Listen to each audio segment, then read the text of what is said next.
Right now, more voters may be jumping party lines this election year. Some Democrats planning to support Donald Trump. What? While some Republicans plan to vote for Hillary Clinton. Now, this phenomenon making it difficult to gauge where the race stands in some key states.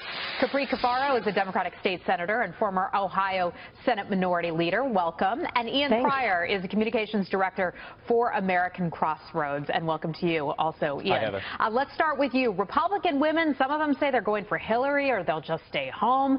Some Democrats, some men say that they're going for Trump. So why is this year so unique in this way? Sure. Well, it's no secret that really for the first time we have two candidates running, both of whom are very unpopular.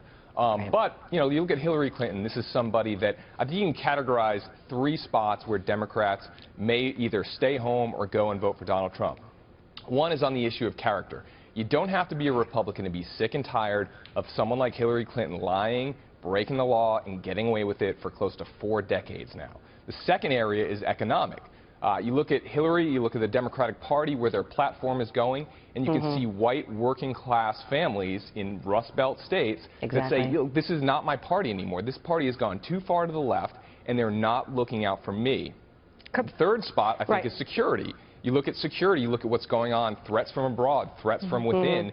You know, Hillary Clinton has come out and said, hey, the police departments should not get the kind of high-technical, tactical equipment that helps save lives in San Bernardino, Orlando, and Dallas. And those are just three broad reasons why I think Democrats could I see you nodding your head right there. You're in agreement with the Republican on the other side. Well, I mean, I think that, you know, you can't argue with facts. I mean, the reality is, and I can say this on the ground here, in one of the most important swing states, as always, in the state of Ohio, I have Republican female colleagues and Republican female friends who are either going to do one of two things. Either they're going to just go and skip voting for President of the United States, or they may go and vote for Hillary Clinton. I know more people that are just going to skip voting for President and just vote for Rob Portman, for example. And then on the flip side, you know, the communities that I represent are these Reagan Democrats, are the working class whites.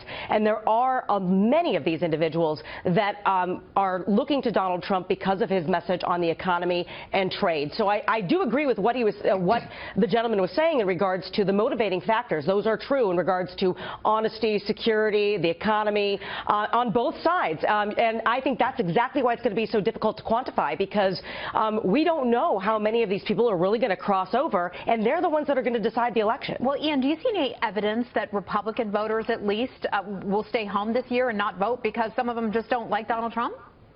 No, I mean, what I do see is kind of what was just pointed out, is that you're going to get a lot of ticket splitting, and that could end up on both sides.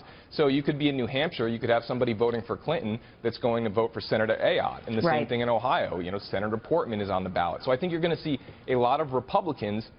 Maybe they don't come out to vote for Trump, but they will come out to vote for their incumbent senator. And likewise, you'll see Democrats that come out and, you know, maybe they'll vote for Trump and maybe they'll split their ticket. So the real interesting stuff, I think, could come down ballot. And these important demographics. You were just saying the real interesting stuff could come down ballot. You're absolutely right about that. I want to ask you both about a second subject, and that is beep stakes breaking just right now. An aide confirms that Indiana Governor Michael Pence will attend Donald Trump's campaign rally in Indiana tomorrow night. Carl Cameron was reporting that just a short while ago. Pence is expected to accompany Trump to earlier fundraisers in Indianapolis that same evening. He's considered to be at the top of the list for Trump's VP. Can I jump on this, please? Yeah, go right ahead. What does he bring to the table? Well, here's the deal. Because just as we were talking about these crossover voters, picking a guy like Mike Pence actually alienates the Reagan Democrat in a state like Ohio. And here's why. Because of his stance on right to work.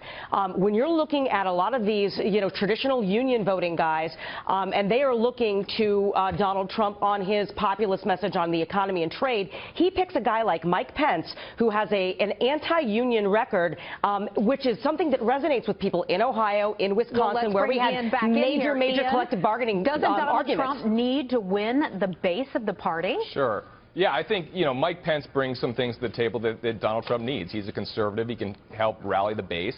He has legislative experience in Congress, and he also has executive experience as the governor of Indiana. Newt Gingrich is way better. I'm sorry.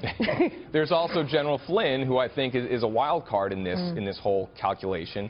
And he's somebody that was on the front lines of talking about ISIS before ISIS was really a known threat to, but on the other most hand, households in America. Lieutenant General Michael Flynn is a Democrat. He says that he's a pro-life Democrat, but yet he made some statements that sounded more like he was pro-choice over the weekend, and so there's some folks on the right who are concerned about that. I wonder how much he brings to the table. Capri, let me give you the last word. You know, I think that really what Donald Trump needs to look at is who's going to help him gain credibility in the ability to govern the United States of America and bring Congress to the table for solutions. And there's only one person on that list that can do that, and that's former Speaker of the House, Newt Gingrich. All right, Capri Cafaro and Ian Pryor, thank you so much. And as Carl Cameron was reporting, it looks like we will hear before the end of the week who's going to be on in the VP slot. Thank you so much for joining us. Thanks.